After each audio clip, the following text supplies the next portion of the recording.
അടിയന്തരമായി തന്നെയുള്ള പോലീസിന്റെ ഒരു ഇടപെടലായിരുന്നു. നേരത്തെ തന്നെയുള്ള സങ്കീർണമായ നാടകീയമായ നീക്കങ്ങളായിരുന്നു നമ്മൾ കണ്ടുകൊണ്ടിരുന്നത്. നേരത്തെ മാധു സൂചിപ്പിച്ചത് ഏറ്റവും പ്രധാനപ്പെട്ട ഒരു കാര്യമായിരുന്നു. PV അൻവറിന്റെ രാഷ്ട്രീയ നീക്കങ്ങളുടെ വഴി പരിശോധിച്ചാൽ നമുക്കറിയാം.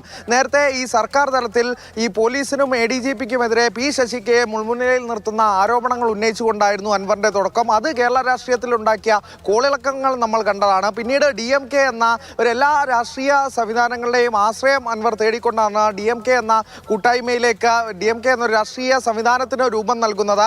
അതുമായി ബന്ധപ്പെട്ട് തന്നെ ചേലക്കരയിൽ മത്സരിക്കുന്നു. 4000 വോട്ടോളം അൻവറിന്റെ സ്ഥാനാർത്ഥിക്ക് അവിടെ ലഭിക്കുകയും ചെയ്തു. പിന്നീട് അത്ര രാഷ്ട്രീയമായി സജീവമായിരുന്നില്ല അൻവർ. രാഷ്ട്രീയ ചർച്ചകളിലൊന്നും അൻവർ എന്ന ഒരു ഫാക്ടർ ഉണ്ടായിരുന്നില്ല എന്നുള്ളതും നമുക്ക് വ്യക്തം തന്നെയാണ്. പിന്നാലെയാണ് ഇത്തരത്തിലൊരു ജനകീയ വിഷയങ്ങൾ ഉന്നയിച്ചുകൊണ്ട് തന്നെ ഒരു ട്രാക്ക് മാറ്റിക്കൊണ്ട് അൻവർ രംഗത്തേക്ക് വരുന്നത്. അതുമായി ബന്ധപ്പെട്ട വാർത്താ സമ്മേളനങ്ങൾ നടത്തുന്നത്. പിന്നാലെയാണ് ഈ വന ഭേദഗതി ബില്ലിനെതിരെ ഒരു പ്രതിഷേധം ആഹ്വാനം ചെയ്യുന്നു. 3, 4, 5 തീയതികളിലായി വലിയൊരു കൂട്ടായ്മ സംഘടിപ്പിച്ചുകൊണ്ട് ഒരു പ്രതിഷേധം നടത്തുന്നു. അതിൽ ലീഗ് നേതാക്കൾ ഉൾപ്പെടെ പങ്കെടുക്കുമെന്നൊക്കെയായിരുന്നു അൻവറിന്റെ അവകാശവാദം. അത്തരത്തിലൊരു വാർത്തയുടെ ഫോക്കസ് മാറ്റാനുള്ള ശ്രമമൊക്കെ അൻവർ നടത്തിയിരുന്നു. അങ്ങനെയാണ് ഇത്തരത്തിൽ ഒരു നിലമ്പൂരിലെ ആദിവാസി യുവാവിന്റെ ആദിവാസി ആയ ആളുടെ മരണം ഉണ്ടാകുന്നത്, കാട്ടാന ആക്രമണത്തിൽ കൊല്ലപ്പെടുന്നത്. അതിൽ പെട്ടെന്നൊരു പ്രതിഷേധം തന്നെ അൻവർ സംഘടിപ്പിക്കുകയാണ് ഉണ്ടായത്. DMKയുടെ ഒരു പ്രതിഷേധം അതിരൂക്ഷമായി തന്നെ ഒരു പ്രതിഷേധം വലിയ തരത്തിലേക്ക് പോകുന്നു. അതാണ് ഇപ്പോൾ എന്തായാലും ഒരു രാഷ്ട്രീയ ആയുധമായി തന്നെ സർക്കാർ ആയുധമാക്കി എന്ന് ആരോപിക്കുന്ന തലത്തിലേക്ക് അൻവറിന് കിട്ടിയിരിക്കുന്ന ഒരു ആയുധം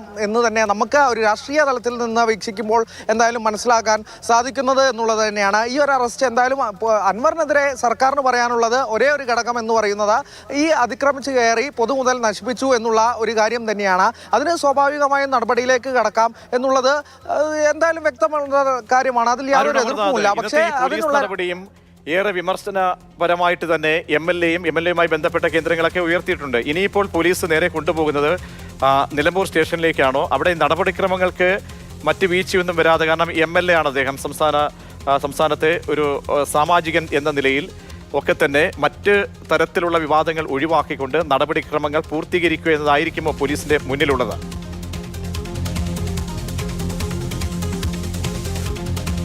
തീർച്ചയായും അത് തന്നെയാണ് ഇനി എന്തായാലും കണ്ടറിയേണ്ടത്. ഈ